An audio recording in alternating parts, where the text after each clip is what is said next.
جس علاقے میں پڑھا جائے, جس محلے میں پڑھا جائے, بڑے سے بڑے گنہگار بھی قرآن کی آواز سن کر لوٹ آتے, اس لیے قرآن کی طرف آئے.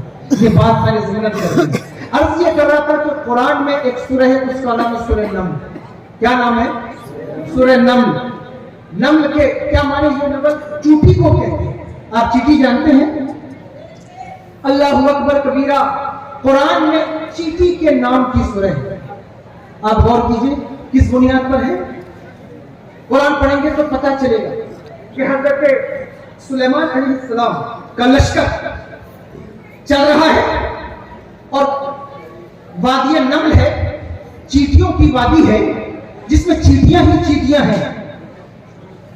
3 فرسخ کی دوری پر ہے, یعنی کہ آپ کریں تو 9 میل بنتا ہے, یعنی 15 کلومیٹر کے سمجھو. 15 کلومیٹر دور ہے لشکر کس کا؟ حضرت سلیمان علیہ السلام.